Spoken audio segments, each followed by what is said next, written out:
We live. We up.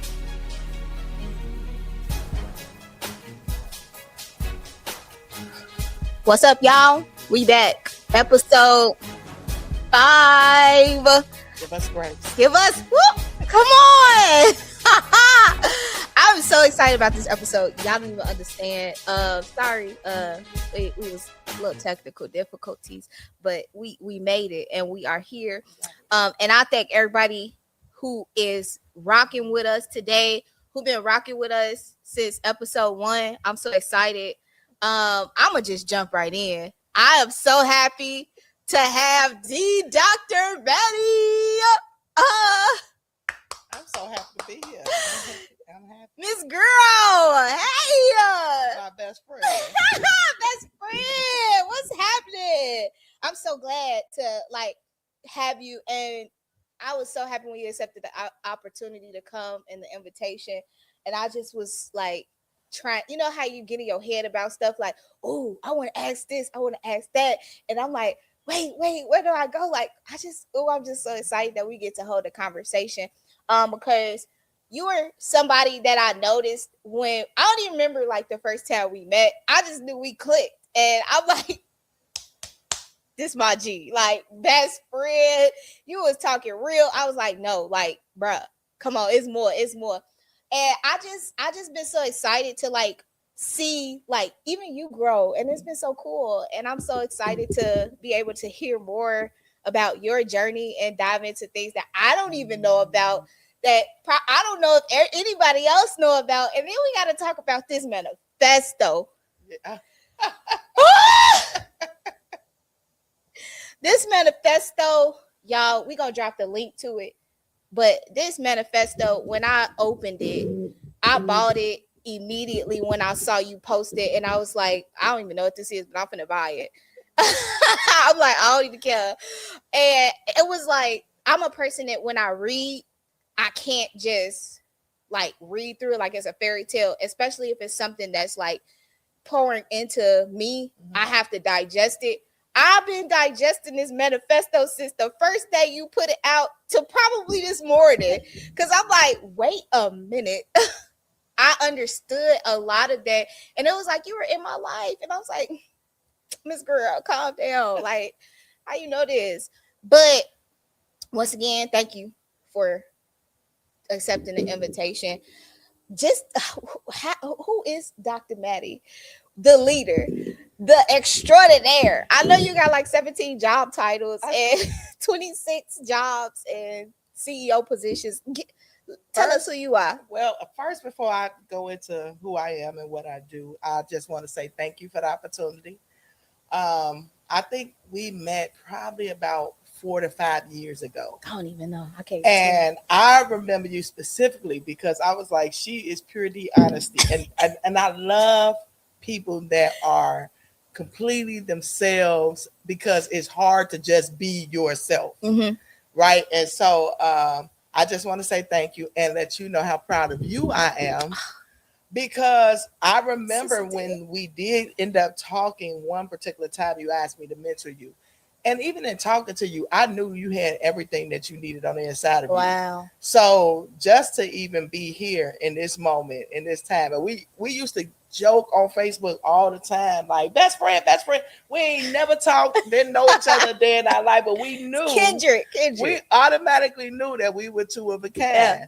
And so I just want to start there and say thank you for having me on the LeadHERship journey. I'm excited about that. But who I am, I'm me, you know. And the funny thing about it is, a lot of times my staff get on me because they say I do not let people know who I am all the time. Mm-hmm. Right? I feel like personally, like I don't have to go out there talking about, oh, I'm this, I'm that. My work speaks for itself. Sure. I am a doer. Not talking about the millennials or anybody else, but like I do it in silence, and then all of a sudden they're like, when was you working on this? Mm-hmm. It's just what I do. That's so, what came out with that manifesto. Like, what? Like, right. So right now My day job is I'm the Chief Operating Officer, Executive Director of Target Area Development Corporation.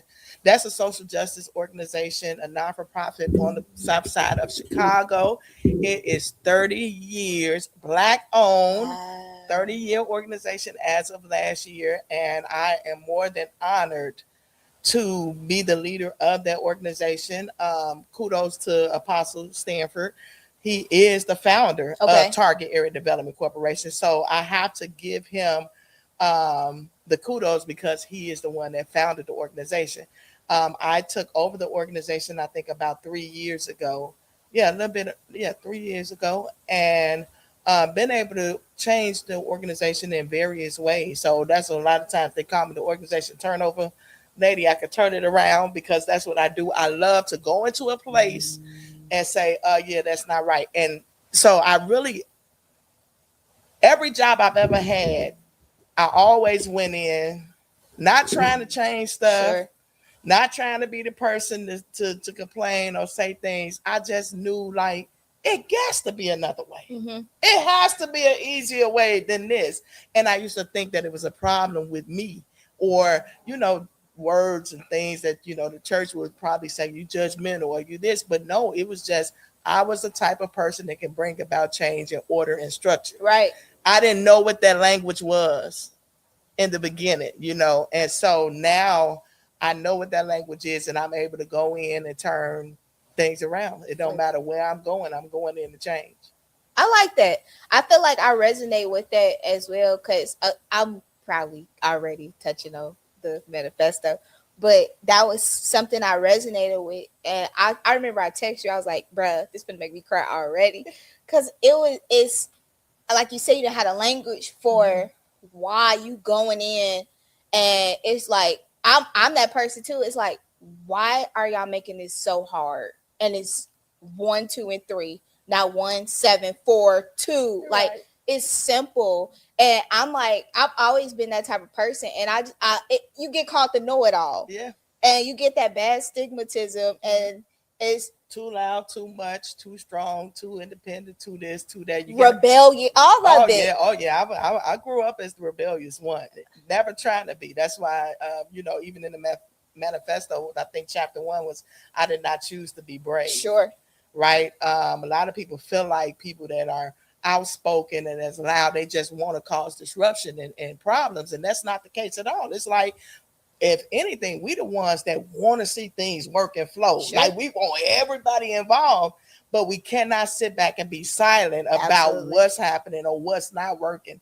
And so I also want to give kudos to my husband because not only do I do Target Area Development Corporation, but the co-founder with him with Back to the Basics organization. So that is also a non-for-profit organization. And right now, well, as of yesterday, he told me we got 2 girl teams now. So we have a total of 7 basketball teams that run year round. I have to give him the kudos because I'm the behind the scenes person. Uncle Brett. But yes, Uncle Brett. Uncle Brett. I mean, he works that after he leaves Target helping me run that organization, he goes immediately to his organization and we build from there. And then I also am the CEO and the founder of M2M, which is Minute to Motivate Consulting LLC. So that is where I also help small businesses either do grants or get their business up and running. So that is also something that I do. But I don't talk about all that I do because it's unbelievable. I hope y'all took notes. And I'm a wonderful mother as well, which is my greatest job today. I hope y'all took notes of every single service that you can apply for because work ethic is strong over here. I want you to know. But that is a lot. Like, how do you manage all of that? I get that all the time. Tell me how. It's gonna be a question. I get that all the time, and the truth of the matter is that I put on a calendar everything that I want to do first. So you first, gotcha. Whatever, my family, my kids. So before I literally put everything else, meetings for each of the organizations and things of that nature, before I put any of those things on my calendar, what is it that I want to do? So it seemed like she just doing everything. She around everywhere. And the truth of the matter is I get it all done because when you're able to do what you want to do, everything else is just easy. It's easy breezy. I mean, I hear it as take care of yourself first, or you can't take care of anybody else. I learned I'm not a parent at all. In no way, shape. I mean, I can't say in the shape or form, but I don't have kids that I have to take care of. I wake up every morning and I wash my own butt, and that's it. I don't have to make sure nobody else get up. But I've heard from mothers, you need to take care of you first before you could take care of anybody else. I mean, that's something that we say. It's a cliche we say, but with the, if we honest with ourselves, you got to grow to that point. Okay. Because you don't really know that. We learning that now, as people are talking more about certain things that was not talked about Right. when our parents was coming up. But we learning that now because if we don't, you somewhere dead in the ditch. You know what I'm saying? And me growing up with many diseases, I had to learn it the hard way. Like I was always still working. I mean, I was in the hospital bed still working, but it wasn't just because I loved work. I just love to see the end result of something. I like to see stuff get done. You know what I'm saying? But if I can honestly get to the point where I don't have to work, okay, I probably still will work. But it's gonna be easier. But that's why I'm working so hard. But I always get it done because I do put the things that I really, really want to do, like taking care of my kids or whatever. Like my daughter, she turned 18 this week. Happy birthday, Journey, yes, right? Happy Journey. Birthday, Journey. She is turning 18 this weekend, so I'm taking her away to New York. Period. Yeah, we was gonna go to Paris, but we scared of what's happening, and we don't want to get stuck. We don't want to get stuck nowhere, so we gonna stay in the States. You know what I'm saying? We gonna stay in the States so to make sure that we safe. You can't drive back home if you need to. But when I'm able to do stuff like that, it make me come home to work. And my staff laugh all the time. They know when I come home from vacation, I got all kind of thoughts and visions of how things should go. And they like, here she go. You get a fresh mind. Like I get that. I'm a person when I get on the plane, people be thinking I'm asleep. I really don't be asleep. Like I be picking out that I feel like I hear better. Like it's gonna sound weird, but to some people it ain't. But higher altitudes, I get like a different revelation of everything. Like it's not just I see the clouds, I see this. No. When I'm on the plane, I get down. I have to be kind of silent, and I go jot down everything that I was like getting in the air, and I'm like, okay. So I get it's like fresh, and then you coming back like because I used to be all over the place. I used to be all on the plane. I see you. I love it. That's one reason why we connected too. I used to be everywhere. I had to calm down, but I used to be everywhere, and I will always have like a different perspective when I come. It may not even be a vacation. Right. It may just be like be going on a work trip or something like that, and I would come back and I would have to just like debrief, like shh. Like, please shut up. Like, I get it. I would be in the house literally like for days in silence. And because I had to like flush all of that out, and I come back fresh. And I think that's like, I understand when they're like, okay, wait. Calm down. Cause you fresh. I pick up big stickies, put them on the wall. Like, this the plan. And like, where did this come from? Fresh. But I have an amazing team. I mean, like God has, honestly, I believe, honored me because of the staff that I do have. And that's because every job I ever worked, I gave them my all and my best. And so I believe that God honored me and the people that I lead, and that I'm just getting it back in return. That's for real. I like that. I appreciate that for you. I think we might as well just move on into it. Okay. H.A.T.E.D. I'm old. The manifesto. I have so many notes on this because I'm like, I don't know where I'm going, but here go this, here go that, this what I gotta touch up. But the title of it, let's go there. Like, where I want to go here first. I'm sorry. Where did this come from? Why? Like, well, I ain't gonna say. I did say it was. She did ask me, were there any? What did you ask me? Was there anything off limits? Right. So I just wanted to, and of course I said absolutely. I'm an open book, everything. But no, honestly, this was a healing journey for me. Okay. A situation happened to me later part of last year, and I had to decide whether or not I was going to flip tables, snap, jab, go off. Like I had to really make a conscious decision. Am I going to go in? Like, is the old Mattie going to come back? You know, people used to be japping off or whatever. And really, that ain't even the truth. I was just always honest. Whether it don't matter how people took it. You know, I've never been a disrespectful person. Like I've never just disrespected my dad. I don't know if he gonna see this, but he can attest to that, you know, because that's one of the things he do say about me. Now, whether or not my truth come off a little strong, that's another story. But anyway, I had to decide within myself, how am I going to take this situation? Because for one, it was triggering because it happened to me, you know, multiple times. And so I had to also ask myself, how did I get here? So I asked myself several questions, and then I really took it to God, and I began to write. I began to write what I felt. And that's how this came about. And it was not really that I was going to release it. You know what I'm saying? But I felt like after writing it and then reading it, every time I read it, I'm like, oh my God, this is so good. like I write, you know, I've written many books. I have The Power to Become, which was my first book in 2017. Before Michelle Obama did The Becoming. I just want to put that out there. I always say that. Miss Obama. But you know what? I always got to say that because I'm so proud for listening to God, because he was so adamant about me getting that book out, and I didn't want to. And I released it, but he knew I wouldn't have wrote it after Michelle Obama did The Becoming, you know. But so I have many books and writings out. I have 2 personal, 4 anthologies that I did with other authors. You know what? I read something. I remember it just when you just said that, because I think it was my godmama's sister was in a, like, y'all did something together, and I was like, oh my God, I know her. I cannot remember the name of it, but it was like all these women, like, I don't even remember. I remember I read it. Sis stand on my shoulders. Yes. Yeah. Oh, girl. Yeah, that was my first one ever, and that was so God inspired, because the lady that actually did curated that book, she's my chief of staff now.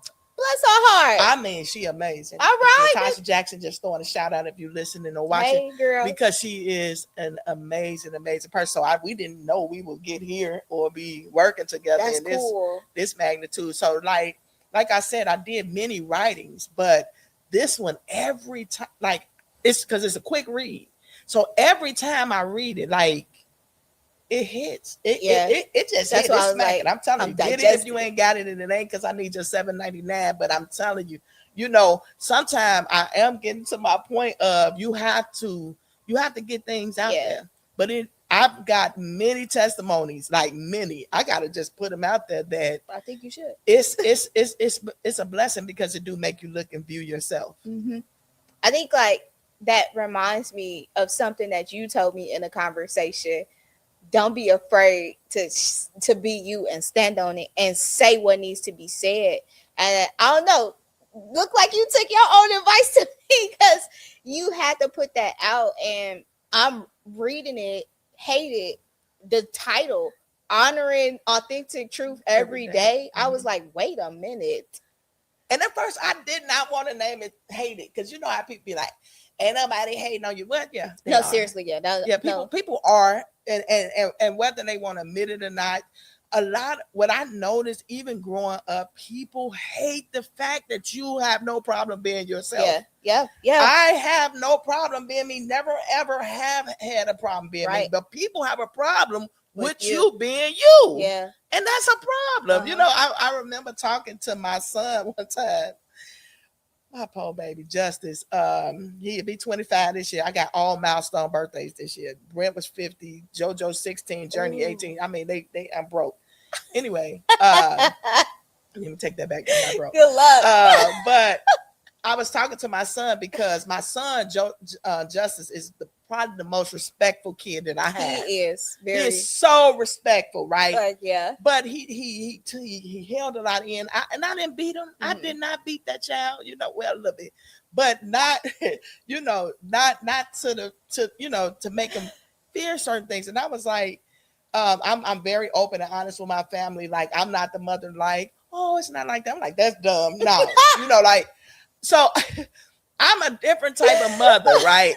I'm not the coddling kind. I want to be. I've always wanted to be that cat. I'm just not.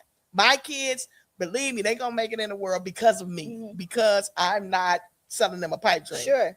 And I remember we was talking, and he was like, "You just don't care about what you say or how you say it." I said, "Right." And people can't be mad that I have no problem saying what I say. It's either you want to deal with me or you don't. Sure. After I say what I say, and I do try to stay mindful of what I say or how I say it, because I know how to read people, if they can take the truth or not. If you want me to lie to you, it ain't gonna happen. I mean, I the older I'm getting, the even working in rooms, going in rooms, I'm not saying that I will lie, but I may just don't say nothing. Sure. I learned my conflict style. I'm just gonna be quiet. And if I'm quiet in the room, you dumb. And I'm just gonna let you be dumb. And that might sound so bad. But I'm just gonna let you have it. Like, I'm not trying to prove my worth or whether I'm smarter. I'm letting people have it. And so, even with writing this book, I had to walk away from something that I know 9 times out of 10, I probably, I'm gonna be honest. I probably was supposed to really still be doing. Okay. But the truth of the matter is, I cannot walk in dishonesty. I just can't. I'm not lying. Gotcha. I'm not lying. And if you lying, I'm gonna let you keep lying, but I'm not gonna do it.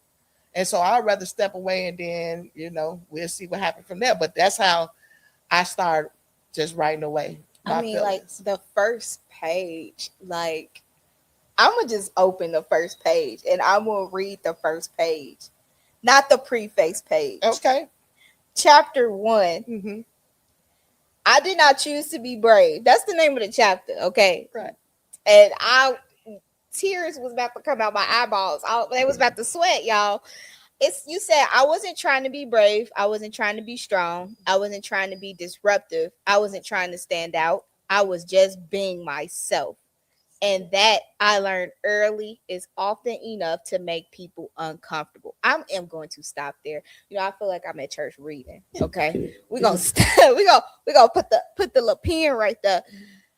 I read that, and I'm gonna paint this picture because I read it. I was actually laying down in the bed, and I was like, "Wait, did I write this?"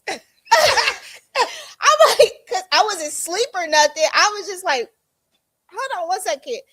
And that hit me so hard when it said I was just being myself. I don't know how. I'm not gonna sugarcoat it. I'm gonna say how it needs to be said. Do you not? I mean, you understand, but a lot of people do not understand when you're so sure in who you are.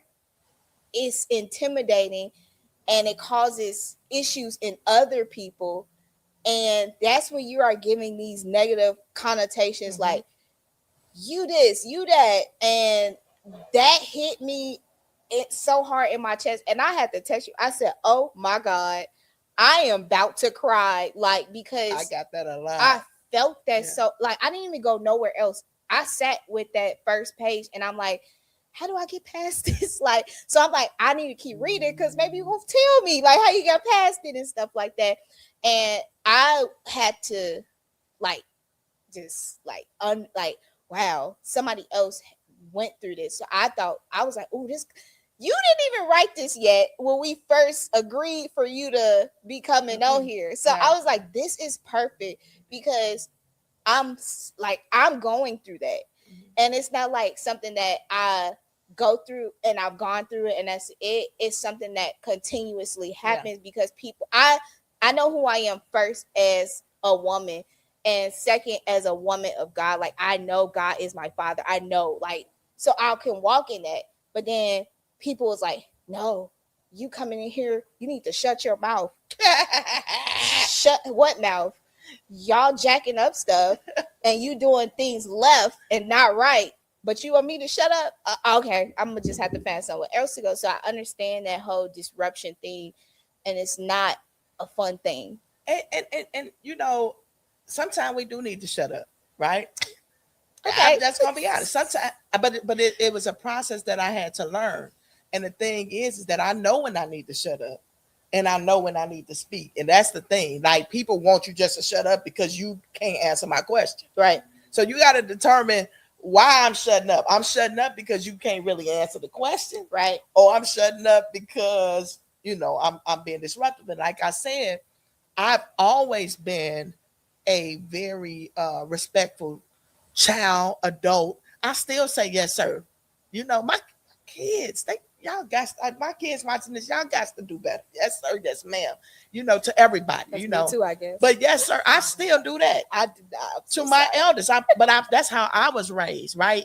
I was raised that way. And so the truth of the matter is that if I'm saying something, 9 times out of 10, I'm right. And it's not me being cocky. It is me. I've come to a place of knowing. Mm-hmm. I know what I know. Yes. I know what I know when it comes to business. And it's so funny because a lot of times my staff ask me, how did you know? How do you know when to pivot or perish? How do you know when to do what? Because I have had this relationship with God that went beyond the labels. Absolutely. You know what I'm saying? Went beyond them telling me I was rebellious, them went beyond not even being accepted and rejected in so many levels, so many times. I went through so much, even just growing up, because I was always prophetic, never tried to be. I asked God several times, make me dumb and blind. Make me a dumb, blind sheep. When you said that, I read that. Because I didn't want that. problems. I want to just get along to get along. I want to be in the get along game. I want to be a part.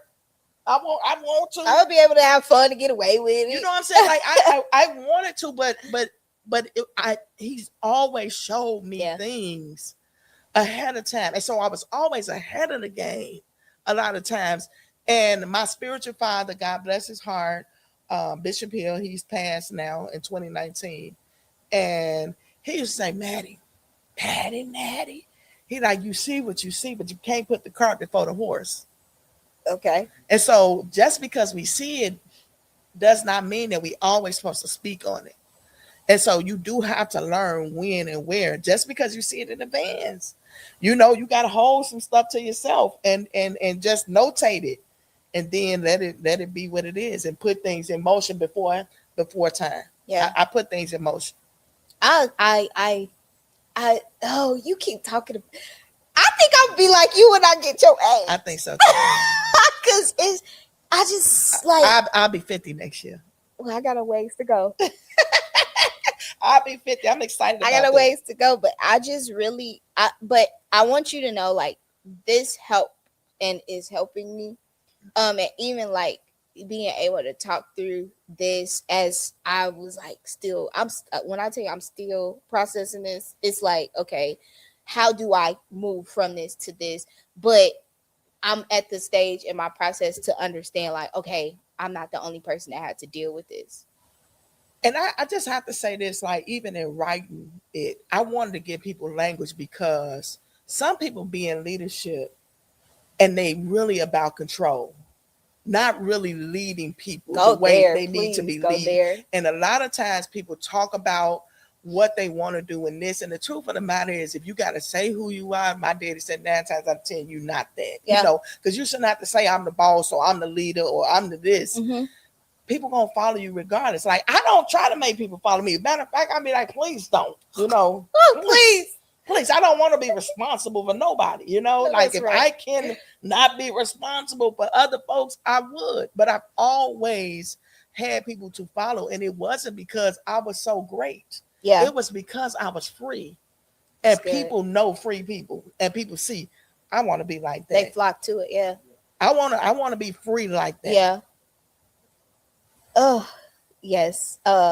You went into one of my questions, but it's okay. Hey, this is a good conversation though. This is what it's for. But I wanted to ask you, like, as a leader and as a woman,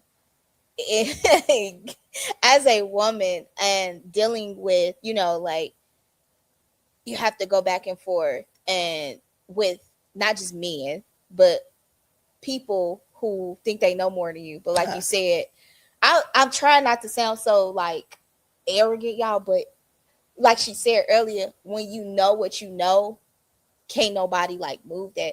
Like, how do you walk in that without, stepping on the line of peasant, shut up, like, Okay. I can get it too.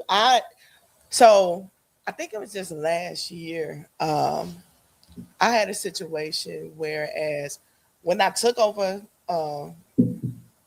Target, I had to really learn the ins and out. Even though my dad was the founder, I worked there before a while ago, but taking over something is totally different than working in it. Becoming the boss, the leader, the head decision maker, that's a whole nother level. I don't even think I was ready for. I believe that my position now is growing me in several ways. But I did have a scenario whereas there was a group, and I'm gonna leave names out just in case this get out. Right, there's a group, and there's a whole bunch of orgs together, and we all at certain tables, and I sat there for at least a year, okay, and said absolutely nothing. But the first day I sat there, I said, "This dude is using everybody. Like, he is suggestive, and he does not care for nobody."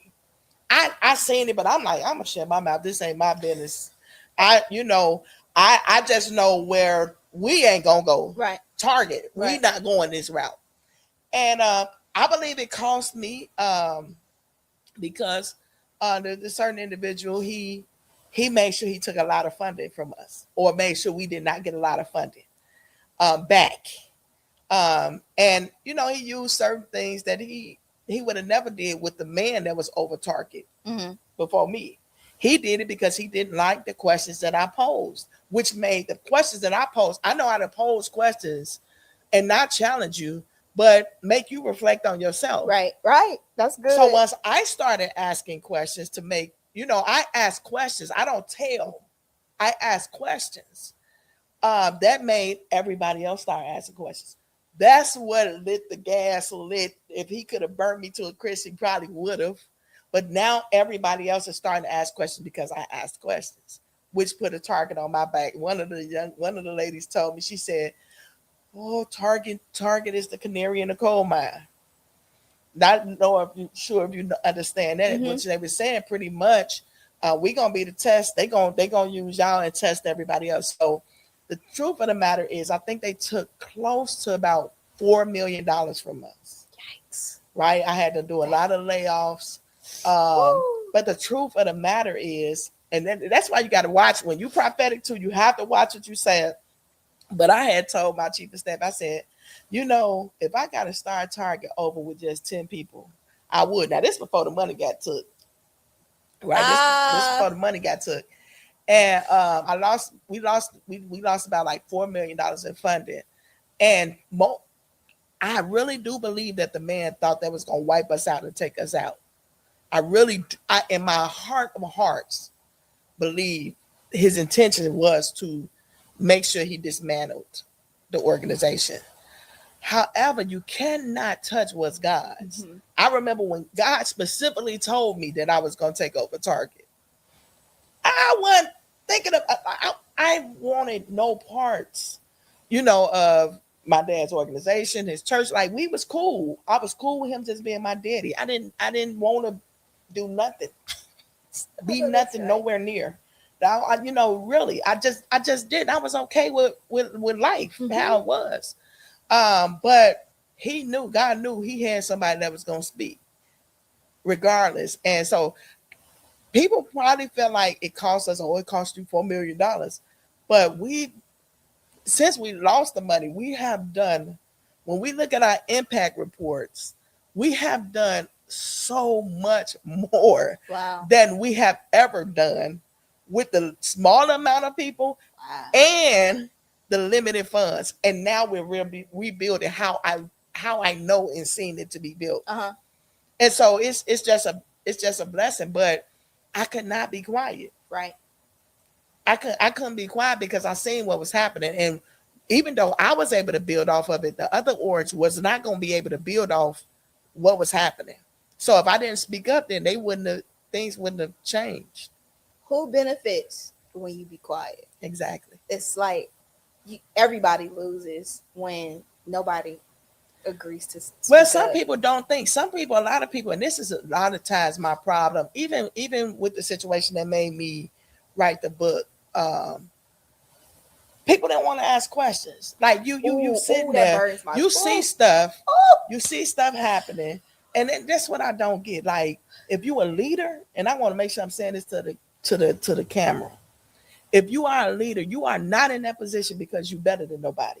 You are in that position because you are supposed to speak for those that cannot speak for themselves. And if you are allowing leadership to do whatever they want to do because you scared, you are not a leader.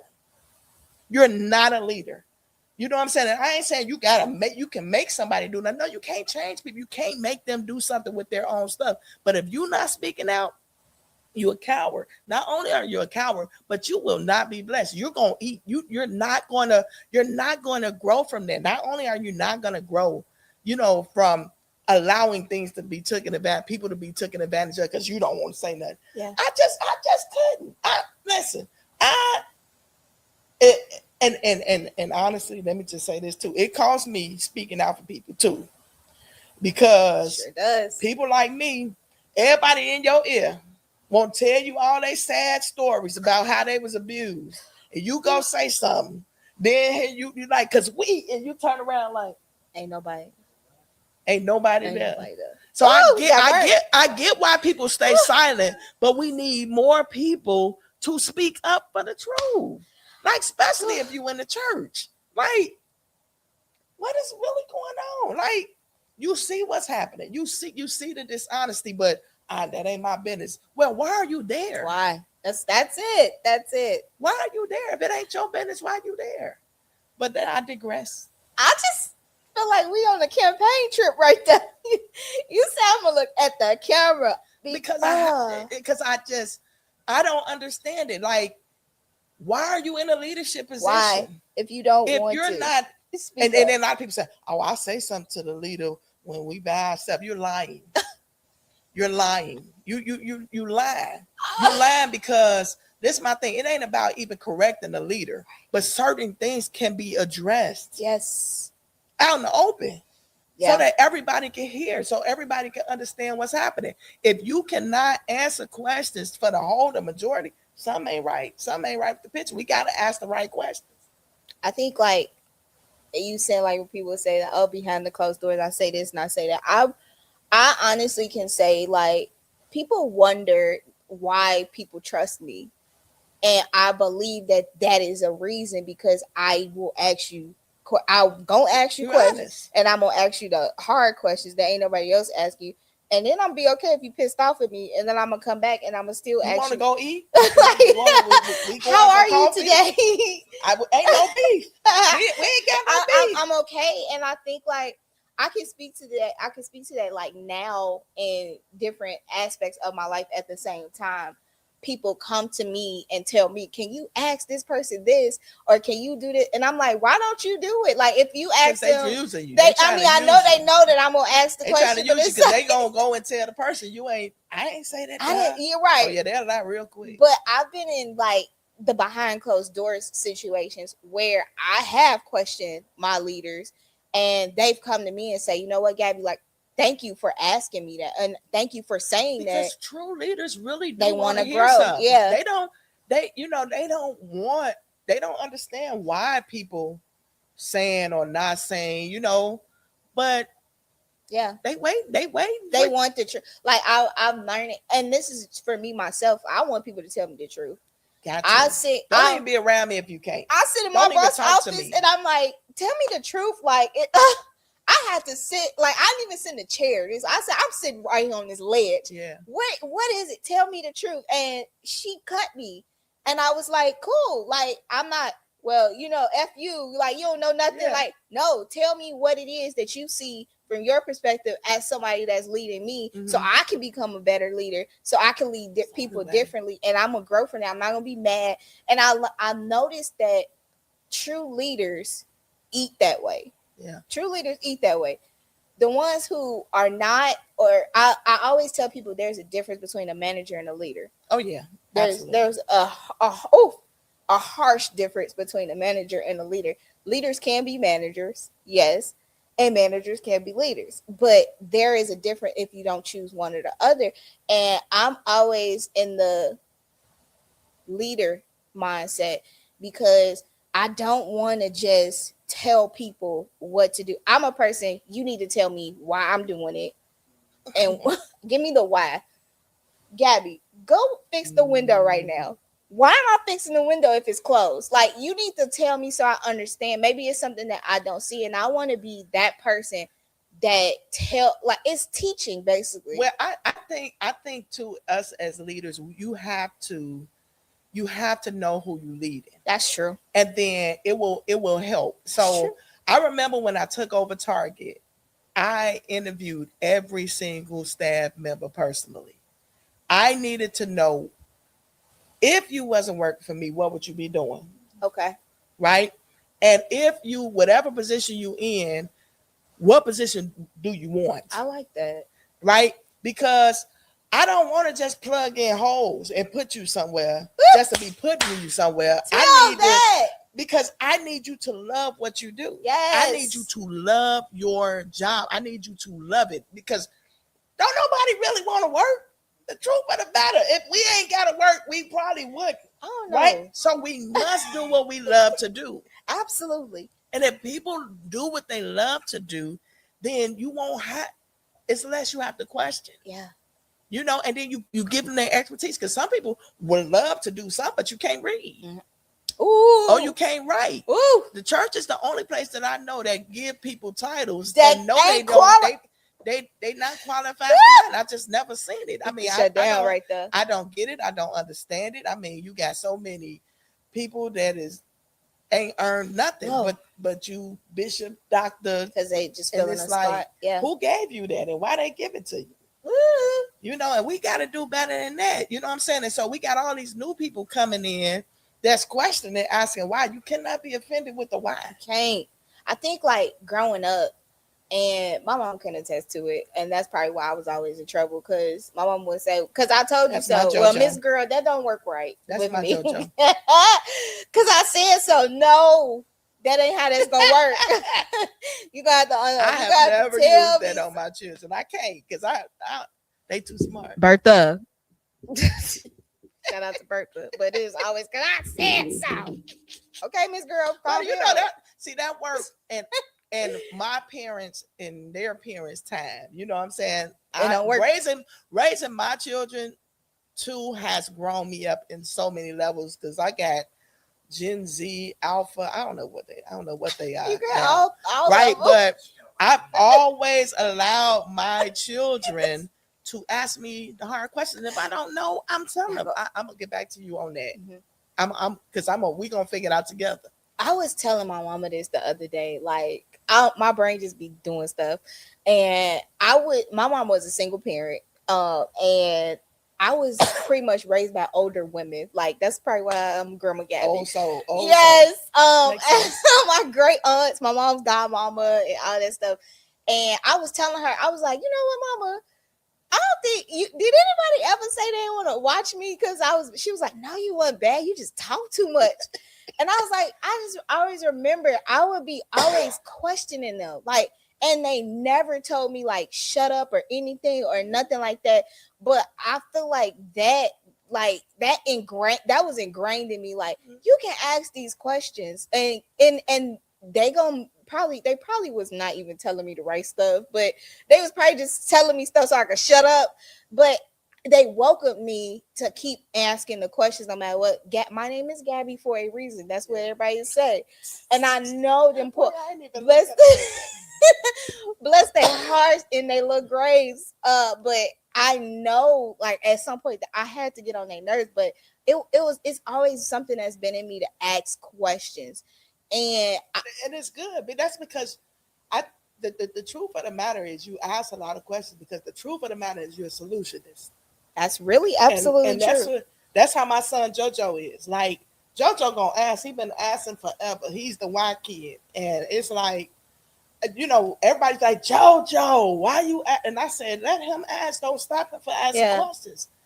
Because you soon will be the solution to so many things. I feel like when you block off people asking questions, you block off a part of their intelligence. Mm-hmm. And if you don't have the if you don't have the answer, just say, I don't have the answer right now, or let's get back to that later, or let's find the answer together, instead of just saying, because I said so. Because it don't Well, they never didn't know. The truth of the matter is, when they have to use that, that's because they don't know.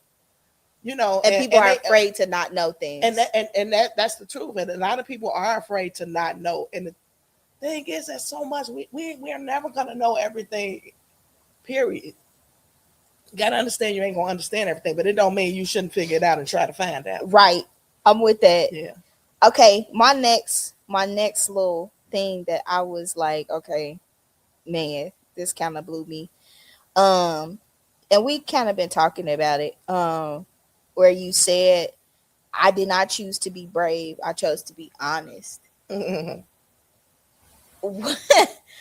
Wrap that up. Like, wrap that, because there's a lot in that. Because I feel like being honest, you do have to be brave. In some, especially in this day and time. Yeah, like you have to count the cost. You have to count the cost of, especially when you know the surroundings, you know who you dealing with, whether or not they really with you or not. And we know who want to know the truth and who don't. Like some people swear me down, like, just be honest with me and tell you, they're gonna get mad. They gonna get so bad. And so like, you sure? In me, even with that chapter, I reflected back. Like I said, I was trying to figure out, how did I get here again, right? Mm-hmm. Because I had to be brave enough to walk away, right? Knowing that I was going to get questions, knowing that I was going to be labeled again, because I walked away several times from certain things that people felt like I shouldn't walk away from. But the truth of the matter is, it take bravery to just be honest with yourself and say, this ain't working and this ain't me. And it ain't even so much as whether or not it's you or not. It's like, I'm not giving up my integrity. Just to save face for things to look good. I'm catching that. So, that's when I said about being honest. I had to be honest with myself. If I walk away, what does this mean and what's going to be said? And that's when I got to the point of saying, I don't care what nobody say. I don't care what nobody think. I don't care what nobody feel. You know what I'm saying? That's on them. But that we can always have a conversation, which still has not been had. Period. Okay. Period. The conversation. Oh, don't get me on those. I don't want to sidetrack, because I love a hard conversation. But me too. I think they work for us. Yes. Hard conversations work for us, because you have to know. I need to know how to treat you. You need to know how to treat me. I need to know what you tolerate. You need to know what I tolerate. And the truth of the matter is, I'm going to let people know what I'm going to tolerate and what I'm going to tell you how to treat me. I know that's right. And that's what people don't care for you to do. They want to just think they can do anything because you got a title or a name. I don't care who you are. Mm-hmm. Oh, we twins. I just don't care. If it costs, it costs. I'm willing. I done counted up the cost, and I'm willing to pay it. Okay, chapter 8, it hit. Chapter 8 hit. My favorite part was the discomfort is not harm. It's an invitation. Some people will grow. Some people will leave. Both outcomes are honest. I want to tell you where my mind went to that. I used to cry about being uncomfortable until I shifted my perspective about being uncomfortable. And when you said discomfort is not harm, Yeah. I think maybe this is pretty recent. Not even like, I can't say years. I would want probably say like within the last year and a half, maybe, where I came to grips with I'll never be comfortable. And we had an episode with Dr. G, and she was saying like transition is something that you gonna always go through, and you don't get comfortable in transition. Mm-hmm. And I understood that because we look at things like this: you being uncomfortable, God, I did something to God, God punishing me. Oh my He's God, so woe much is bigger than me, that. God hates me, and all this other kind of stuff. But I see it now as when I'm being made uncomfortable, there's something that needs to be pulled out of me so that I can be pulled higher.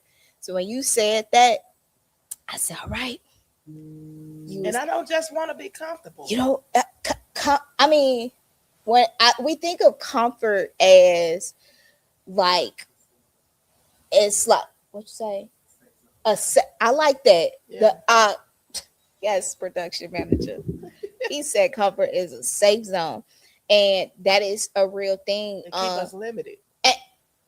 Say that one more time. It keep us limited. Say it for one more time. It keeps us limited. We gotta sometimes get out of our comfort zone. And as leaders, I feel like that's a thing that we need to take a hold on to. Oh, like I'm not comfortable with this. Like I don't. You don't see. I mean, see, I'm gonna always, step up to the occasion. But if I had my choice, I'm making a mess. If I had my choice, I would not. But my staff and my social media manager, they like, yeah, you need to go out there.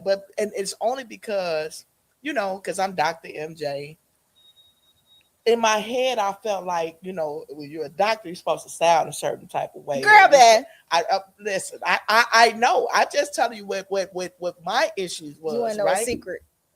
Hey, and then like most people would not believe because I'm so blunt. I always had like this social anxiety.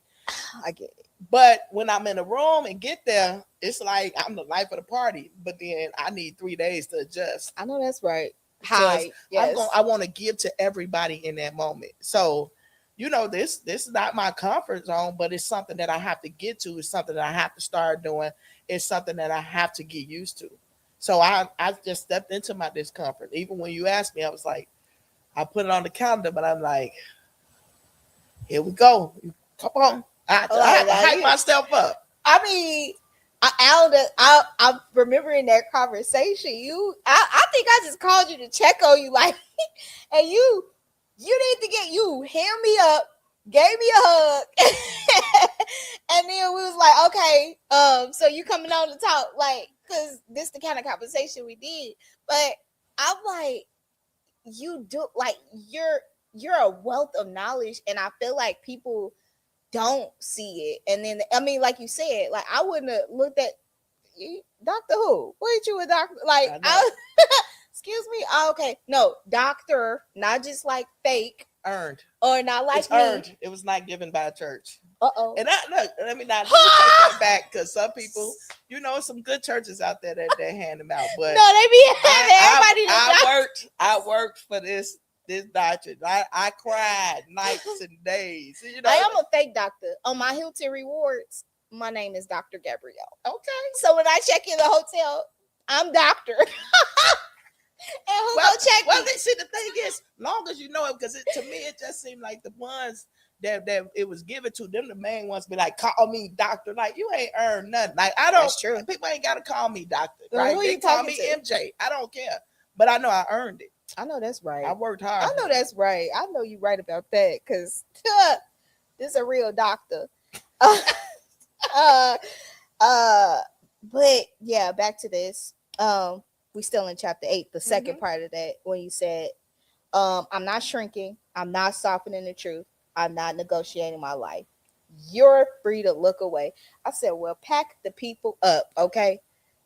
I'm not dimming who I am to make you feel better about yourself, because here's my thing. When people lack identity, they want everybody else to lack the same identity. And the way you packed everybody up, that read it or don't read it, I said that was like one of those. I felt like my mama was talking to me like, you don't dim your life for nobody because they want to be dumb and stupid.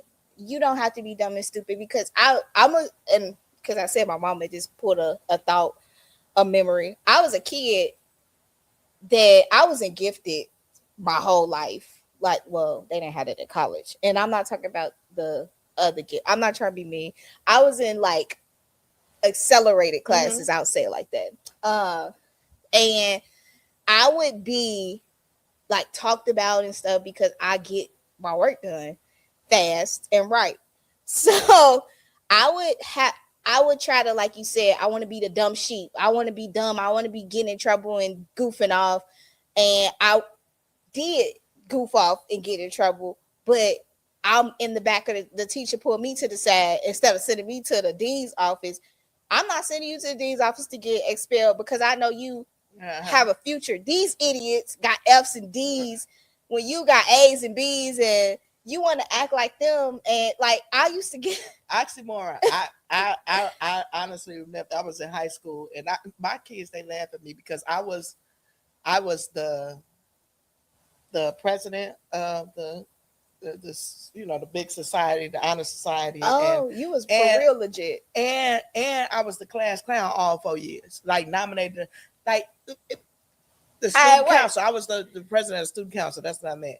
And it just don't go together. How you the class clown? And my principal used to come in there all the time, like, why y'all laughing at Mattie? She got all straight A's and B's, because I was just always laughing and joking because I was done.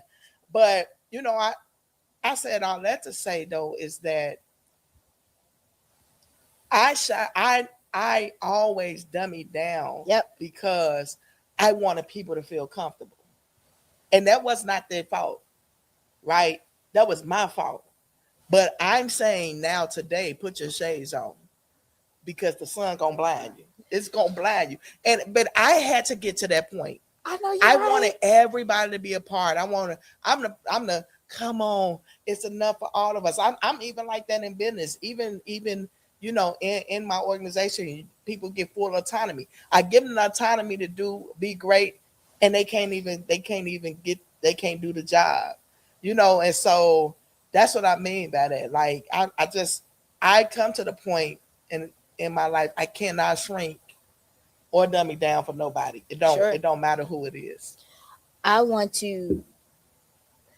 had the two Because more. time is going by. That's. I mean, do we need a part 2? Okay. I mean, because come back. Okay, you already welcome to come back. There go your invitation. Boom. Part 2. Check in, clock in. Thank you. But I really liked this question. I'll have 2, but I'm trying to see which one I like the most. We're gonna ask both. It's my podcast. Who cares? Bye.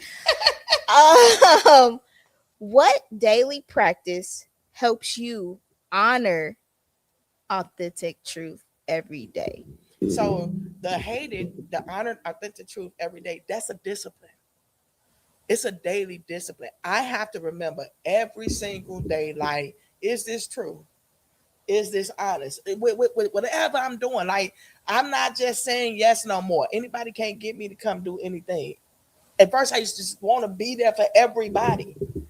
People don't get that no more out of me. I will give to anybody. Mm-hmm. People could ask me for anything. I loan out money that I still ain't got back. I'm talking about. You can tag them in the comments. Thank you. But and it's not about the money, right?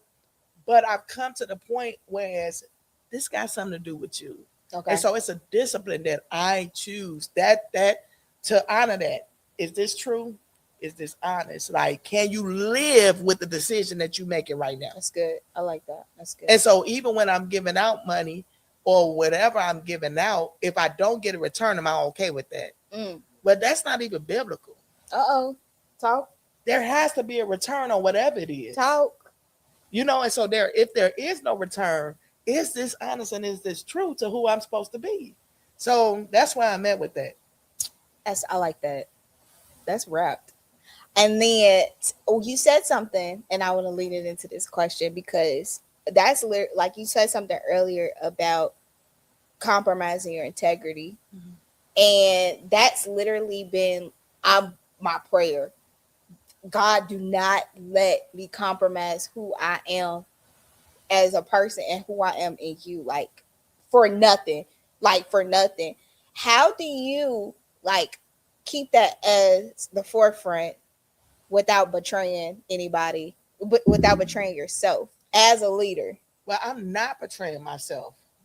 Period. That's the point that I've come to. And me, when I'm being quiet, when I'm not saying what I'm supposed to say, do what I'm supposed to do, that's betraying myself. Because the truth of the matter is, I am honest. Like, everybody know if they want the truth, they gonna come to me. Like, that's I've come to the realization, like, even when people want to know something, right? They want to act like they want to talk to me, but they really want the scoop because they know she ain't finna allow sugarcoat it, right? And I'm even at the point with that, like, don't even come to me because you ain't gonna do nothing about it, right? So I ain't even let messy people come to me. I know that's right. But they know I'm going to be honest. Like, everybody know Mattie ain't lying because there is no reason to lie. I always say, like, if I lie to you, I'm scared of you, and I'm not scared of nobody. Oh no, I'm really not. No. I promise you, I'm not. I'm and just that's not. I I just stopped fighting like 4 years ago. Okay, no, about 5. Right. Wait a minute. So it took me a long time to get there. It took me a long time to get there. Fighting 4 years ago. I know it's so bad. I did not want to either. It happened. It happened. It was so. Is it recorded? No, I'm just kidding. You know what? It is. It somebody was recording outside. I said, "Let me find out. I'm a world star somewhere." But it wasn't something I wanted to do. But it was. It just took. It took a lot. And my dad would not let me get out that Christian school because he was like, "You fight too much and all." And then I still ended up fighting in the Christian school. It just people always pick with me. I was always being bullied, and maybe that's why I take up for people, or I'm so honest because I was bullied. Well, they tried to bully me, but you fought them. Yeah, I did. I was a fighter too. I'm sorry, Mom. My mom had to pay court fines and stuff. I am so sorry. Still, no, but I have to be truthful at all costs, even if it costs me, and it have cost me. It cost me a lot in my life for being honest. You know, because people want to ask me certain things when I gave them truth, they couldn't believe I gave them truth because it may have been for or against somebody. And the truth of the matter is, if you asking me, I'm gonna give you the truth. Now, what you do with that, that's your business. I ain't out here telling people business, but don't come to me. If it has something to do with me, I could tell my truth. If it has something to do with you, you should have been better by me. And then your story wouldn't be so bad. Oh, that's good. I like that. Well, I got that from Cat Williams. You know, I do not watch stand-up comedy. That's I don't either, but that was on Shannon, the Shannon show. Okay, anyway. It was his podcast. It was good. He was like, if you wanted a better story, just you should have did better. I got that. I like that. I think we can wrap this because we could go on. I feel like we could keep going. We would try. And it's past a lot of y'all bad times and stuff. But I want to thank you. We can go. We can do this. We gotta do this again. Absolutely. 100%. Hold to the people watching, hold us accountable. She got to come back. We got more to talk about, but we will drop the link for the H.A.T.E.D Manifesto, so everybody can get a taste of this, so you can understand and be able to find. I'm not even gonna lie to you because she's sitting right here. Like, I'm still it's like 26 pages or something like that, and I'm not a slow reader. I'm not slow at all. I was in the 7th grade reading at a college level. Like, that's not a fake thing. I was accelerated reader. I was good. And I'm like still digesting each page because it was something that it was a mirror for me. It may not be that for you, but it was a mirror for me. That all the time. I'm getting that from so many people. Like, that's the truth. We need to talk. I want to talk to them to have you write about it, and it's helping. Like, your testimony is helping other people, not just me, people out there, other women. other people in leadership, people that's not even in leadership. I feel like it'll be something to help just to, you know, realize like you're not doing this by yourself, sis. Yes. Bro, you ain't doing it by yourself. Like this is a real thing and you're not experiencing it just out of nowhere. Like this is a reason for you to grow. So we're gonna get that link dropped and y'all gotta get the manifesto. And tap in with the CEO, COO, Target Area Development, everything. TargetArea.org. Check us out. Check out Dr. Mattie, my best friend. Thank you so much. I am so grateful. I'm so I don't even think you can understand how grateful I am. But thank you for sharing. And thank you for being honest and transparent all the time. Like, that's all I can be. Y'all, if I could record our conversations, I'm just thinking about back on that last conversation of how you packed me. Okay. She packed me, y'all. Like, only certain people can pack me. She packed me and I didn't even know I was packed up. And I was like, dang. Like, I sat there like, wow, okay, cool. And then she was like, I love you and you're going to be great. And I was like, thank you. We got this. Bye. Cry. We got this. But I am so grateful for you. I'm so grateful for your life, your growth, your strength. We got to hit you with the humility, endurance, and your resilience because, like, you are the, what you call it? Not the I almost said Scott tissue. The brawny man. Like, you the brawny woman. Really? I don't know why I said Scott tissue in my head. But once again, thank you. Thank you. I love you so bad. Thank y'all for watching. Tapping in with us. Yes. Make sure you subscribe. YouTube, we love y'all. Facebook, we love y'all.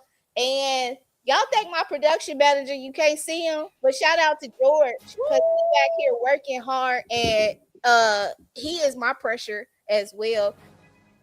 And I'm grateful. But I'm so grateful for all of y'all support.